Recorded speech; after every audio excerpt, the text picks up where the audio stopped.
Fala investidor, no vídeo de hoje a gente vai fazer um estudo bem detalhado sobre duas small caps do setor financeiro que tem aí algum dos maiores dividendos de toda a bolsa de valores. E antes da gente começar, se você não é inscrito no canal, deixa sua inscrição aqui embaixo, deixa o like também, que é para poder ajudar o YouTube a recomendar esse vídeo para outras pessoas. Bom, vamos começar aqui pela BR Partners, tá? Que é um banco de negócios aí bastante interessante, estruturado como uma small cap de altíssima qualidade. Recentemente o Itaú, ele usou os modelos de precificação da companhia e cortou em 7% a expectativa de lucro para 2026. E esse ajuste ele caiu aqui de 10% no preço justo estimado para o papel, que passou de R$ 22 para R$ 20 até o final de 2026. E se a gente olhar aqui para a tela hoje, a ação ela é negociada na faixa dos R$ 14.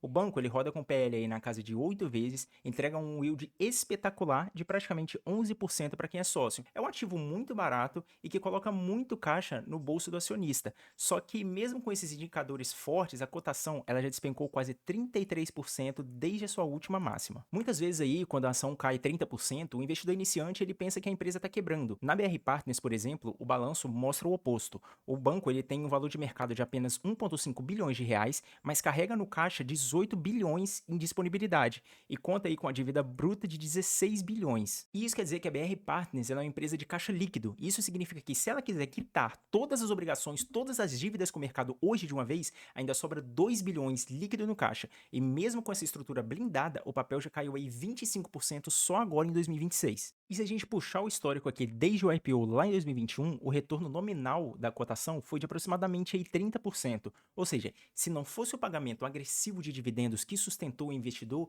o ganho de capital ele teria sido negativo. E essa queda de 31% aí, ela realmente abre uma boa margem. Só que calma, porque olhando aqui embaixo aqui, se a gente olhar em crises passadas, o papel ele já chegou a corrigir aí 60% na bolsa, o que significa que espaço para oscilar ainda existe. E para a gente entender melhor o resultado da BR Partners, a gente precisa compreender as duas principais engrenagens do banco. E começando aqui pela linha de M&A, que são as fusões e aquisições, para quem não sabe, essa é uma operação de assessorar grandes empresas a comprarem ou venderem determinada companhia. Teve o seu recorde histórico ali em 2021, quando a taxa Selic estava nas mínimas e o crédito era extremamente barato. Quando os juros subiram ali para casa dos 14%, o mercado de fusão ele travou e essa linha de receita ela simplesmente veio despencando. E a segunda principal engrenagem de mercado do banco ali é a linha de mercado de capitais, que é a estruturação de emissão de títulos de dívida corporativa, debentures, CRIs, CRAs, enfim.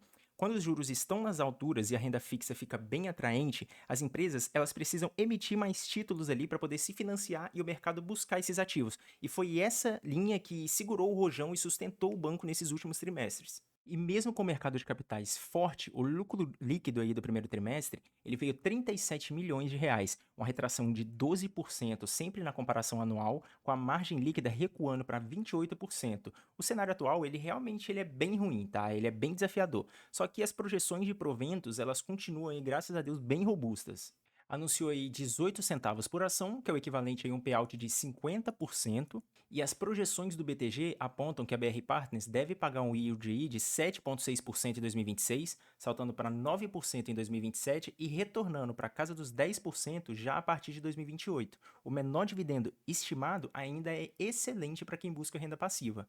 E não é à toa, né? Até porque a empresa ela é coberta aí por 5 grandes casas, né, de análise e todas as 5 elas mantêm a recomendação unânime de compra para a BR Partners. Bom, e para fechar o nosso estudo aqui, a gente vai falar um pouquinho sobre o Banrisul, que sofreu o pior rebaixamento do setor financeiro no mesmo relatório do Itaú. A revisão ela foi pesada, cortaram aí 16% a estimativa de lucro para 2026 e projetaram um retorno sobre o patrimônio líquido de modestos 8,3% para esse ano. E o mercado, é claro, bateu sem dó. A ação ela já corrigiu 25% desde o último pico e hoje é negociada ali na casa dos R$ 14.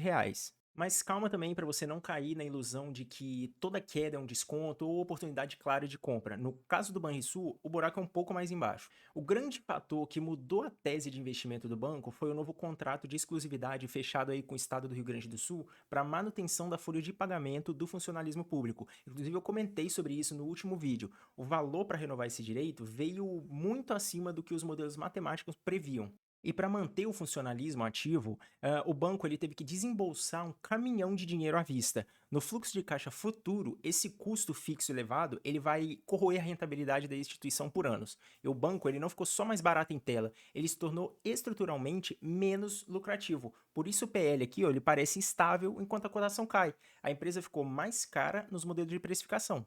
E os números do primeiro trimestre de 2026, eles já confirmaram esse ano que seria bem desafiador. O lucro líquido ele caiu para 8,2%, vindo aí de 221 milhões de reais, e o ROI desabou para 7,9%.